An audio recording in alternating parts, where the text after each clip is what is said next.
Late at night and early in the morning, people across our community are awake, working. From the forensic teams to cat bus drivers to nurses and beyond, here's a look at what the world looks like while you were sleeping.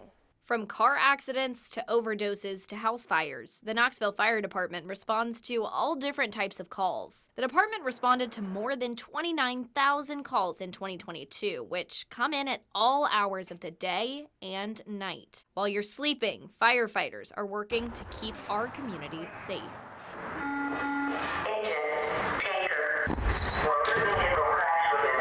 When the alarm goes off, it's just almost autopilot. No matter what time it is, firefighter Kyle Schick and his team are ready. You hear your truck get called out and you're racing to it, trying to be the first one there and the first one out the door. Working 24 hours at a time, Schick says they're prepared for anything. You don't know what you're gonna expect, what calls you're gonna get. But one thing for certain is you're going to be with your crew and usually have a good time with them. Whether it's fighting fires, responding to car wrecks, or sitting around at the fire station, the crews work throughout the day and the night. We get to sleep while we're here. But of course, when a call comes, we have to wake up and usually go from 0 to 100 real quick and get to the truck and try to get prepared for whatever it is that we're being called to. With gear at the ready, they still have some downtime. We try to fill our time by, puzzles. It helps just build morale between the crew, but we also spend our time training and making sure that we stay, up to date on all of our skills and all of our knowledge for those calls. Working together, whether that's on puzzles or on emergency calls, is crucial, Schick says. It's fun to be able to do this job and, get to play on these cool trucks, but to be able to share such a strong bond with all different people and families, that's got to be my favorite thing about the job. A job that keeps him busy all throughout the night. The Knoxville Fire Department responds to calls over more than 100 square miles of the city with help from over 300 firefighters. While their station is awake, so is the Knox County Regional Forensic Center. You get to see a lot at night. While it might be dark outside, the lights are always on in the Knox County Regional Forensic Center. The city never sleeps. It's a true thing, even in a small city like Knoxville. A lot goes on at night. Hannah Sellers works as a medical legal death investigator alongside Brooke Grunenwald. I have some nights that I bounce from scene to scene to scene. Some nights hospitals keep me busy. Starting when they get to work at 10 p.m. until they leave the next morning at 6:30, they're going through records, visiting places where someone has died to decide if an autopsy is needed. No one schedules their death, so we never know how busy we're going to be or not be. Down the hallway, Angie Franklin processes the bodies. We have to inventory all their clothing and belongings, jewelry and everything. A lot of them, sometimes they'll come in with a big purse or a backpack, and we have to photograph everything, log everything, make sure it's all documented. What's that like? Very peaceful. Do you like doing that? I really do. What do you like about it? The solitude and the peace. That quiet is Franklin's favorite part. But for Sellers, it's interacting with people. Whether it's trying to make a grieving family feel better and try to give them some answers, whether it's trying to help law enforcement find a missing piece of a puzzle, or whether it's not trying to just help a hospital decide whether or not a decedent can go to the funeral home or not. A profession with a purpose. Everyone at some point in their life loses someone that they deeply care about. And I had that happen to me at a young age. And maybe I didn't have the answers I wanted to at the time. But I started learning things about the body and learning the stories it can tell. And, a decedent may not have their voice anymore, but their body can definitely speak for them and give some of the answers to us. And we're the person that ultimately reads that and tries to convey that into some answers. Finding those answers all through the night. And less than 5 miles away, the Knoxville Police Department has its own forensics unit. It gathers evidence from crime scenes like blood spatter patterns, fingerprints, DNA evidence, and bullets, which it uses to solve crimes in the city. The dark conceals stuff, so, tends to be when people want to hide things. But crime scene technician Cody Lawson is there to uncover them. As soon as we get a call, we go out to whatever the scene is. Generally, photographs will be taken of whatever the scene is, collect any evidence, bring it back and turn it into our property unit. Lawson tells me she's always been interested in forensics, leading her to get a degree in forensic anthropology. Now she works for the Knoxville Police Department. Most people think our job is, going to murders, but we do everything from car break-ins to stolen vehicles that are recovered, stabbing, shootings. We go to all crime, not just, the big stuff that people tend to think about. While not every case is major, Lawson says the work takes a specific type of person. We're around a lot of trauma, a lot of death. That's part of it. It's not a particularly hard job as far as physically, but I mean, you got to be able to take it mentally. And there's, believe it or not, there's not very many people that can. But for Lawson, the details don't bother her. Each case a unique story, making her favorite part. Just the sheer variety and the different calls we get to take. All throughout the night, beginning at 5 p.m. until 3 in the morning. I love it. Just the hours seem to fit me better. I like being up when everybody else is, asleep. It's very peaceful. Piecing together that evidence. But before Lawson and her team get started, dispatchers at the Knox County Emergency Communications District are answering calls all throughout the night. The 911 call center answers all emergency calls in Knox County and the city of Knoxville, providing dispatch services to Knox County Sheriff's Office, Knoxville Police Department, Knoxville Fire Department, and Karnes Fire Department. He was last seen going down Middlebrook Pike, and that was 2 minutes ago the last time she saw them. As soon as the sun goes down, bad stuff starts happening that you wouldn't expect to happen. 10-4.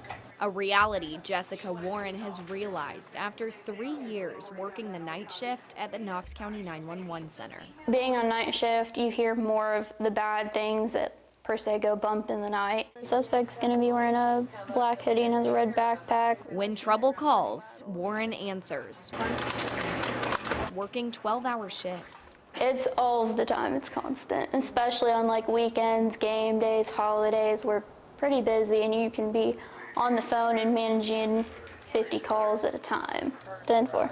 Warren communicates constantly with law enforcement, emergency medical services, and the fire department as they respond to calls that come into the dispatch center. As horrible as it sounds, the life and death aspect keeps it exciting because that's realistically what we deal with every day. A responsibility that rings throughout each shift. We deal with our officers and our officer safety, so if there's anything that we didn't do or tell them or whatnot and they get hurt, we take that pretty hard. 72 Alpha Echo J. With every ring, Warren answers the call to serve her community despite the difficult moments. I mean, I'm proud of myself that I can do this job and I can handle the stress. So it makes me very, very proud of myself that I know I can handle that. Or just like that. When crisis calls, they answer, no matter the time. And when that crisis requires medical attention, the UT Medical Center Emergency Department is open. It's the most rewarding field you could ever get into. Nursing, the career path Jordan Luker says she's always aspired to follow. I've had a lot of family members with cancer throughout my childhood, and I saw how the nurses took care of them and made a difference in their life, and I wanted to be a change in healthcare. I wanted to come and take care of people myself. Now she cares for people as a team lead in the emergency department at UT Medical Center during the day and the night. But one thing stays consistent. There are always patients to care for. First and foremost, we have a lot of traumas, whether that be car accidents, falls, gunshot wounds, different things like that, as well as all other medical care. Can I get hands to trauma bay 4 for a coach drug, please? Despite the different ailments, patients share something in common. A lot of these patients are terrified, and being that person and watching my team be those people that can go to our patients and put that smile on their face, that's priceless. There's no words to even describe how amazing that makes us feel. That feeling motivating Luker and her team as they work 12-hour shifts throughout the night. Our sleep schedules are off. We never sleep, but we somehow have all the energy, so we never stop. Would you say it's worth it? Absolutely. I love the night shift, and so does my crew. They're pretty great. No matter the hour, that care doesn't quit. The hospital's emergency department says on average it sees 230 patients every day.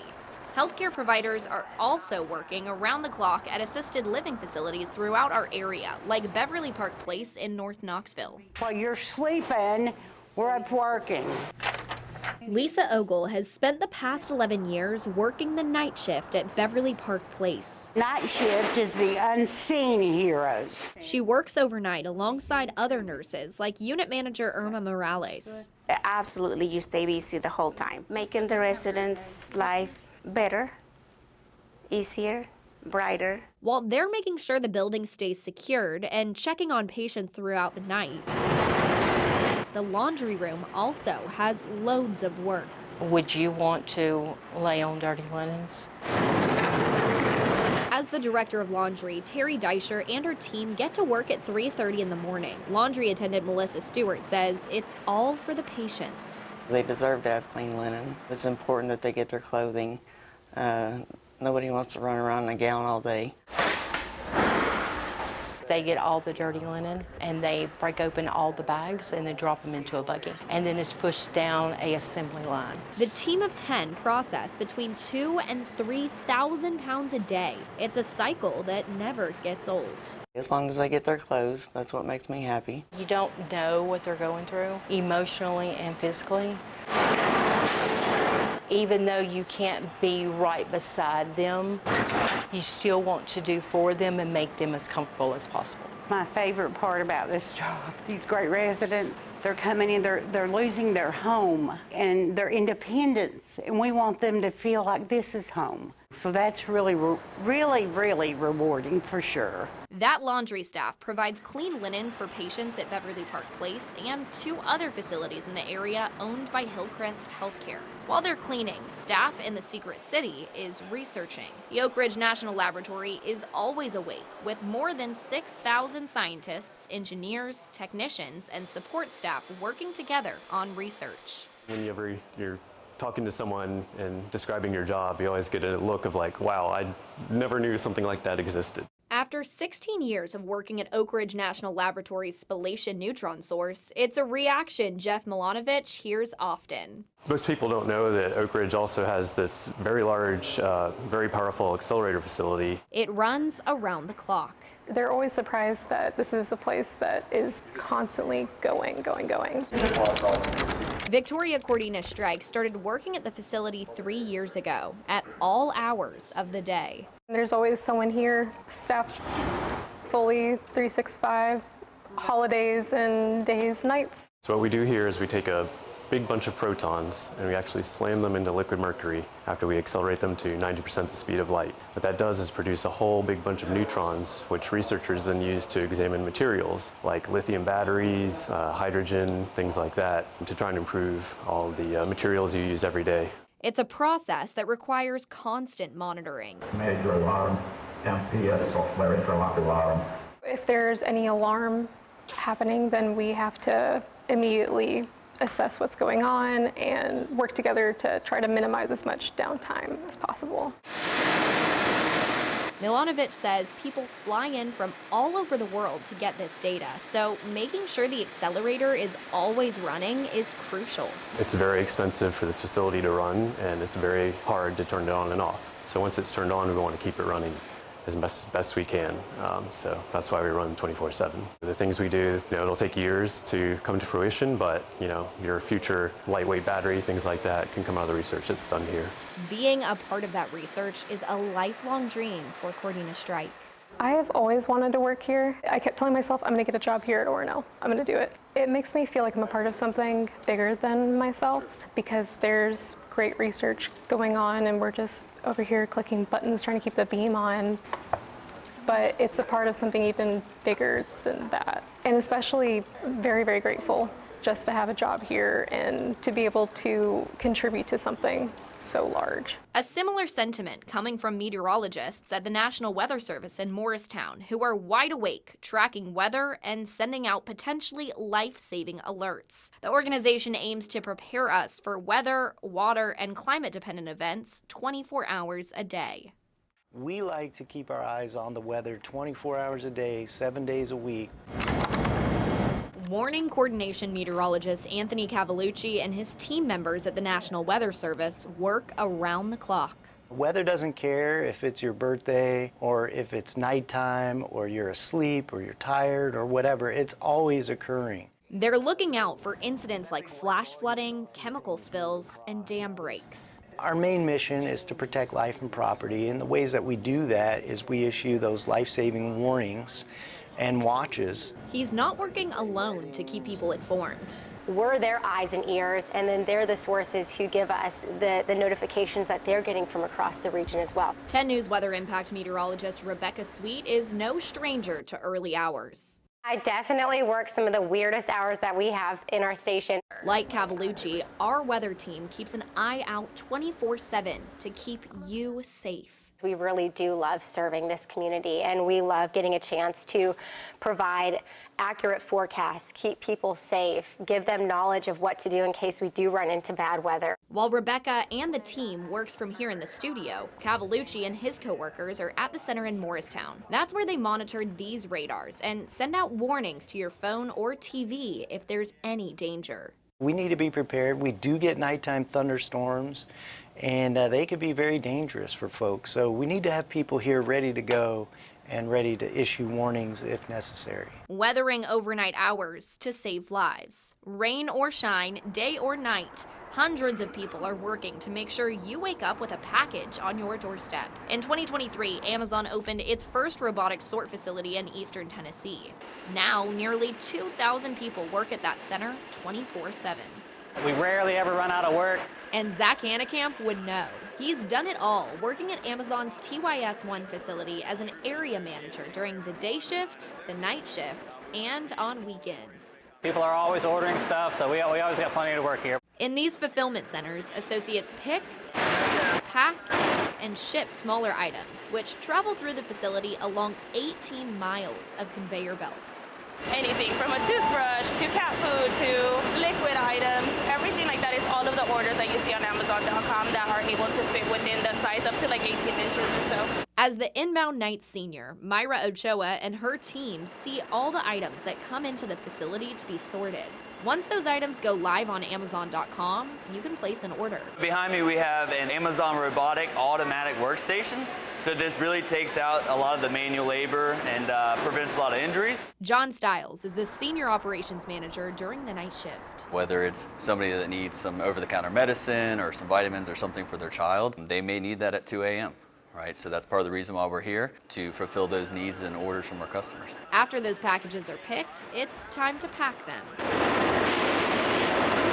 These totes here are coming down from the pick departments, so they picked out those customer orders, and then they're taking it right off and from out of the tote, setting it on,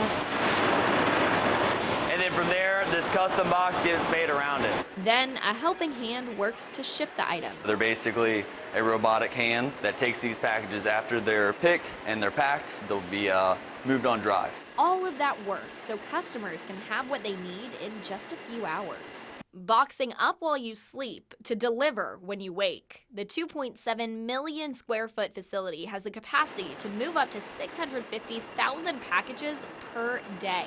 Those robots aren't the only ones doing some heavy lifting through the night. Even after the final bow, there's still work happening at the Tennessee Theater. It started as a movie palace in 1928, and now it hosts live performances all around the year. Crew members work long hours to make that possible, setting up the stage while most of us are sleeping. The theater uses union crews from the International Alliance of Theatrical Stage Employees, or IATSE.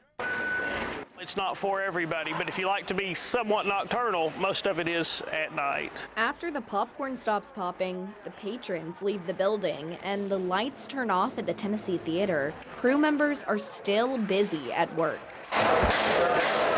Stagehands have a tendency to sleep when they can. It's just a different lifestyle. Matt Crea is a business agent for IATSE Local 197. I don't think the general public in general knows that this job even exists. He coordinates the crew members needed to set up and tear down the stage for performances soon after the final curtain call.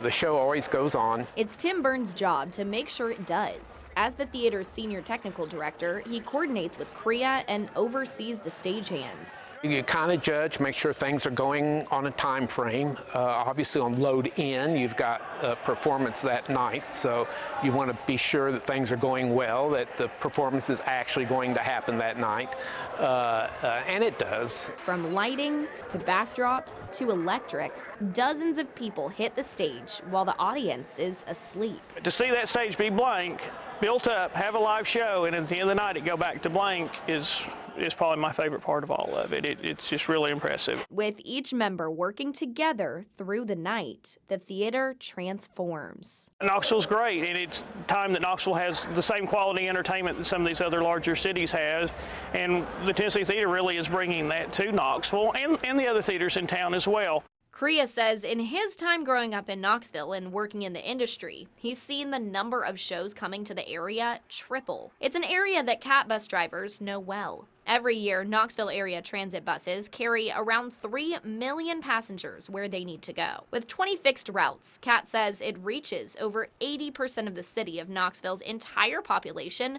within half a mile.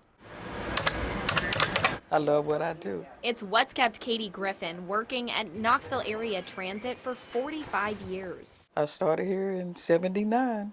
I was 21 years old. Been here ever since. In those 4 decades, Griffin has driven a bus, worked as a relief supervisor, and sat in that role full time. I've done them all. Griffin is a busy woman, always getting calls, even during our interview. 10-4 loud and clear. Morning. Good morning. 4023.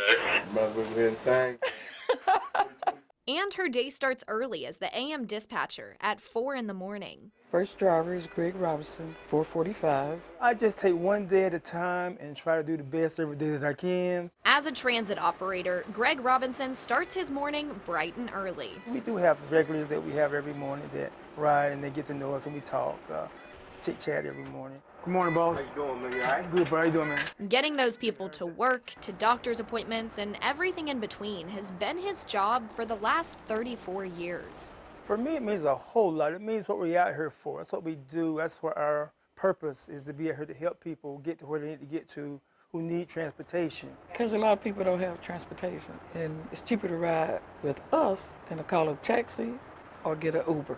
Getting people where they need to go safely is a responsibility both Griffin and Robinson take seriously. It means a lot to be safe. Safety first, always. It's what keeps them going, working while most of us are sleeping.